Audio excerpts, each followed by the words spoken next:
Hello, beloved. It's very interesting, isn't it? The series on Moses and things that we're learning, deep stuff, and we're not done. We still have few things to go through. Probably I'm not going to move out of Exodus this time. We might come back to Moses and go into other instances. There were another almost 4 years that he went through wilderness, and all kind of events start to happen. Not to analyze all the laws and regulations and stuff, which lots of them are a shadow, and we can actually find meat in there that we can eat of because we have the substance, which is Christ. All the other things are shadows, but the substance is Christ. So we have the substance, and we can see in all those little things and words and laws, especially the ones that said this will be forever, for eternity, they'll always be with you. We can see that they are talking about the Lord. So we can eat of that meat. But right now we're sticking with this pretty intense time with Moses. Going back to chapter 32, as Moses was coming from the mountain. So remember, he interceded for the people. He did not let God alone until God changed his mind. He was sorry. He relented from destroying the people. Then Moses came, and in verse 16 in chapter 32, he says, "Now the tablets were the work of God, and the writing was the writing of God, engraved on the tablets." I mean, if this is not the holiest of things, I don't know what it is. And he says this with a purpose, right? It points us to something very special. "And when Joshua heard the noise of the people as they shouted, he said to Moses, 'There is a noise of war in the camp.'" Sweet Joshua, you're still in training. Yeah, so Moses was on a mountain and Joshua was somewhere around there, right? Because there were no commands. There were commands about Aaron, about the priest, but nothing, no restrictions that God put for Joshua. So Joshua was always in the tabernacle, and so it's so special position that Joshua had, but not enough discernment, right? Not enough training on that. So they are coming down from the mountain, and Joshua hears this. If you remember, they already made the idol, the golden calf, and they were celebrating the new God. So he hears this, but he said, "It is not the noise of the shout of victory."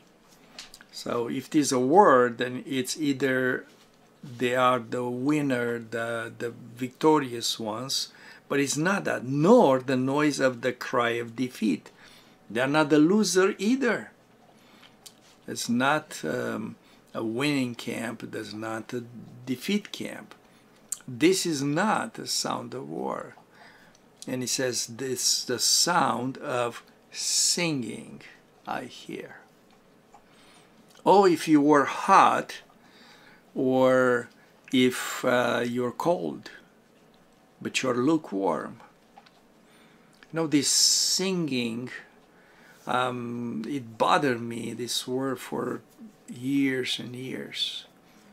It's like, is our singing, even praises, even worship time, is our singing a lukewarm manifestation? Because it's not the singing of the overcomers, and we don't allow it to be the singing of the defeat ones, right? We're not, because we are forgiven, Jesus is with us.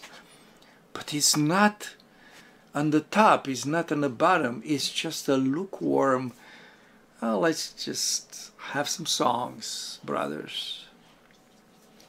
It always kind of got me there, and somehow I decided for myself, and if you saw me in the worship time, or you know, even in smaller groups, or I'm always going for the top, I'm going for the overcoming.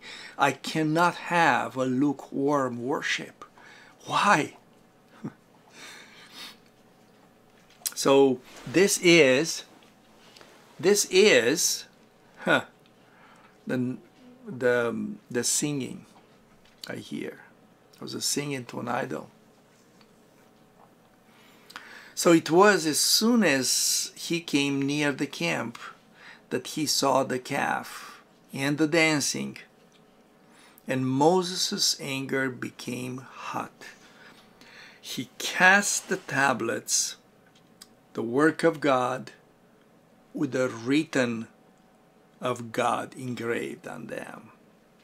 He cast the tablets out of his hand and broke them at the foot of the mountain. Broke the work of God. Moses, what are you doing? Then he took the calf which they had made, burned it in the fire, and ground it to powder. Moses was very busy, very determined. He scattered it on the water and made the children of Israel drink it. Did you read this? What? Made the powder, put it on the water, got water, and made them drink from that. Ooh, yuck.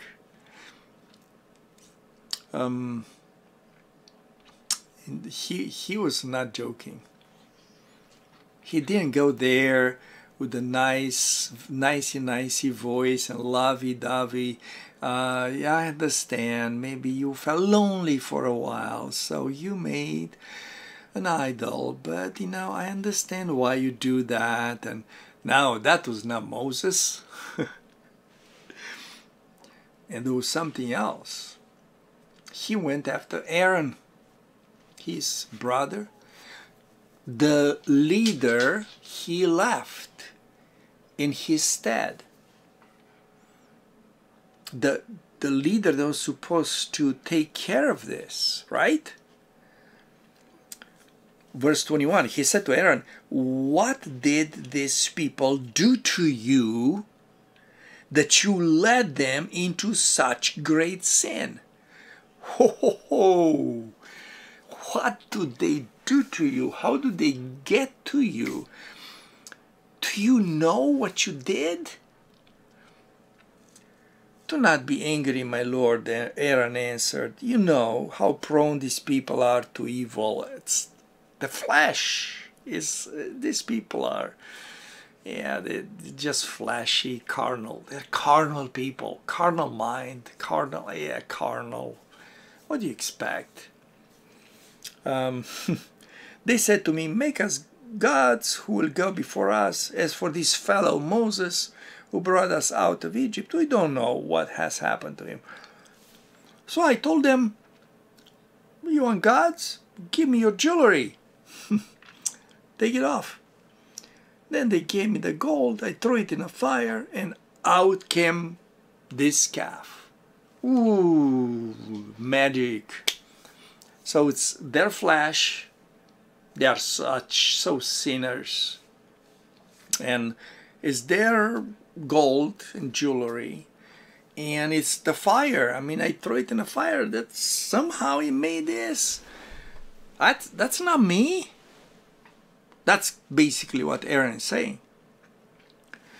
It says, Moses saw that the people were running wild and that Aaron had let them get out of control and so become a laughing stock to their enemies. What enemies? I mean, they were in the wilderness. There was no enemies. Oh, yes, there were. Of course, Old Testament doesn't talk about, demons and spirits and spiritual realm, but they were very present.